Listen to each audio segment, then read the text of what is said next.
നമസ്കാരം, മലയാളി വാർത്തയിലേക്ക് സ്വാഗതം. ശബരിമല സ്വർണ്ണക്കൊള്ള കേസിൽ തിരുവിതാംകൂർ മുൻ Devaswom board president A Padmakumar അറസ്റ്റിലായതിനു പിന്നാലെ ഫേസ്ബുക്ക് പോസ്റ്റുമായി രാഹുൽ ഈശ്വർ രംഗത്ത്. ശബരിമല പ്രക്ഷോഭം തുടങ്ങാൻ എന്നെയും മുത്തശ്ശിയെയും അമ്മയെയും ശബരിമലയിലെത്താൻ സഹായിച്ചത് പത്മകുമാർ ആണെന്നാണ് രാഹുൽ പറയുന്നത്. ഒരു വശത്ത് മുഖ്യമന്ത്രി പിണറായിയെ, മറുവശത്ത് ഞങ്ങൾ വിശ്വാസികളെ ബാലൻസ് ചെയ്യാൻ ശ്രമിച്ച സഖാവായിരുന്നു അദ്ദേഹമെന്നും ഇങ്ങനെ സ്വർണ്ണക്കൊള്ള വിഷയത്തിൽ അറസ്റ്റിലായതിൽ വിഷമമുണ്ടെന്നും രാഹുൽ ഈശ്വർ ഫേസ്ബുക്കിൽ കുറിച്ചു. രാഹുലിന്റെ ഫേസ്ബുക്ക് പോസ്റ്റ് നോക്കാം. ശബരിമല പ്രക്ഷോഭത്തിലെ ആദ്യ അറസ്റ്റ് എന്റെ 82 വയസ്സുള്ള മുത്തശ്ശി ദേവകി അന്തർജനത്തിന്റേതായിരുന്നു. അത് അയ്യപ്പന് വേണ്ടിയുള്ള പോരാട്ടമായിരുന്നു എങ്കിൽ ഇന്ന് അയ്യപ്പന്റെ സ്വർണം കൊള്ള ചെയ്തതിനാണ് പത്മകുമാർ സാറിനെ അറസ്റ്റ് ചെയ്തത്. മനസ്സ് നീറുന്ന വിഷമമാണ് പത്മകുമാർ സാറിന്റെ അറസ്റ്റ് വാർത്ത കേൾക്കുമ്പോൾ.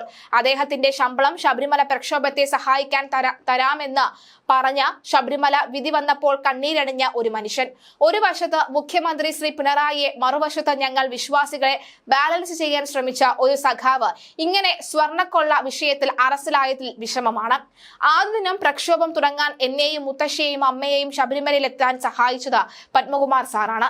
വാസു സാർ എന്ന് വിശ്വാസികളെ തോൽപ്പിക്കാൻ ശ്രമിച്ച വ്യക്തിയാണ്. പത്മകുമാർ സാർ സമസ്ത അപരാധം അയ്യപ്പനോട് പറഞ്ഞു പ്രായച്ചിത്തം ചെയ്യട്ടെ, ഹൈക്കോടതി ക്ഷമിക്കില്ല, അയ്യപ്പന്മാർ ക്ഷമിക്കില്ല. പക്ഷേ ഈ മുതിർന്ന പ്രായത്തിൽ പത്മകുമാർ സാറിനോട് അയ്യപ്പൻ ക്ഷമിക്കട്ടെ, സ്വാമി ശരണമെന്നാണ് രാഹുൽ ഈശ്വർ പറയുന്നത്. ശബരിമല സ്വർണ്ണ കവർച്ച കേസിൽ അറസ്റ്റിലായ എ പത്മകുമാറിനെ ഇന്നലെ കോടതി റിമാൻഡ് ചെയ്തിരുന്നു.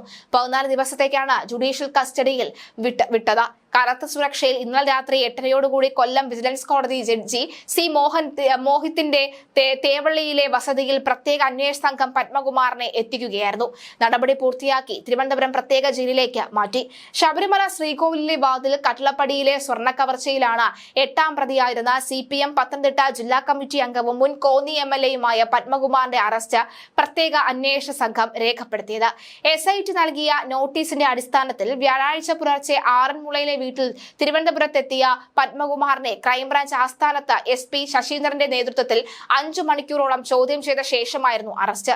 തുടർന്ന് പോലീസ് അകമ്പടിയിൽ ദേഹപരിശോധനയ്ക്കായി ജനറൽ ആശുപത്രിയിൽ എത്തിച്ച പത്മകുമാർ എല്ലാം അയ്യപ്പൻ തീരുമാനിക്കുമെന്ന് മാധ്യമങ്ങളോട് പറഞ്ഞു. കട്ടിളപ്പടിയിലെ സ്വർണ്ണക്കൊള്ളയിൽ അറസ്റ്റിലാകുന്ന 6ാമത്തെ ആളാണ് എ പത്മകുമാർ. ശബരിമലയിൽ നിന്നും 2019 ഉണ്ണികൃഷ്ണൻ പോറ്റിയുടെ നേതൃത്വത്തിൽ കട്ടിളപ്പടിയിലെ സ്വർണം പൊതിഞ്ഞ ചെമ്പുപാളികൾ സ്വർണം പൂശാൻ എന്ന പേരിൽ അനധികൃതമായി പുറത്തേക്ക് കൊണ്ടുപോയത് അന്നത്തെ ദേവസ്വം ഭരണസമിതിയുടെ ഒത്താശയോടുകൂടിയായിരുന്നുവെന്നാണ് പ്രത്യേക അന്വേഷണ സംഘത്തിന്റെ കണ്ടെത്തൽ. എന്നാൽ അന്നത്തെ ദേവസ്വം കമ്മീഷണറായിരുന്ന N വാസുവും ദേവസ്വം സെക്രട്ടറി അടക്കമുള്ള ഉദ്യോഗസ്ഥരും ദേവസ്വം ബോർഡിന് കൈമാറിയ രേഖ പ്രകാരമാണ് സ്വർണ്ണപ്പാളികൾ ഉണ്ണികൃഷ്ണൻ പോറ്റി കൈമാറിയതെന്ന് പത്മകുമാർ അന്വേഷണ സംഘത്തോട് പറഞ്ഞു. എന്നാൽ പത്മകുമാറിന്റെ ഈ വാദങ്ങളെല്ലാം SIT തള്ളിക്കളയുകയായിരുന്നു. ശ്രീകോവിലിന്റെ കട്ടിളപ്പടികളിലും അതിനോട് ചേർന്ന ബ്രഹ്മമണ്ഡലത്തിലും 1998 വിജയ് മല്യയുടെ സ്പോൺസർഷിപ്പിൽ സ്വർണം പൊതിഞ്ഞിട്ടുണ്ടെന്ന് പ്രസിഡന്റായ പത്മകുമാറിനും അന്നത്തെ ഭരണസമിതി അംഗങ്ങളായ KP ശങ്കരദാസിനും N വിജയകുമാറിനും അറിവുണ്ടായിരുന്നു. KP ശങ്കരദാസിന്റെ N വിജയകുമാറിന്റെയും അറസ്റ്റ് അന്വേഷണ സംഘം രേഖപ്പെടുത്തും. ഇരുവരോടും ചോദ്യം ചെയ്യലിന് ഹാജരാകാൻ ആവശ്യപ്പെട്ട് നോട്ടീസ് നൽകിയിട്ടുണ്ട്. കുരുക്കാവുകയായിരുന്നു സത്യത്തിൽ ചിത്രം. ശ്രീകോവിലേക്ക് ചെമ്പുപാളികൾ തന്നെ എന്ന മാധ്യമങ്ങളോട് ആവർത്തിച്ചിരുന്നു പത്മകുമാർ. എന്നാൽ ദ്വാരപാലക ശില്പങ്ങളിൽ പത്മകുമാർ ചാരി നിൽക്കുന്ന ചിത്രത്തിൽ സ്വർണം പൊതിഞ്ഞ കട്ടിള വ്യക്തമായി കാണാം. ചിത്രം SIT ശേഖരിച്ചു കഴിഞ്ഞുവെന്ന് വ്യക്തമാണ്.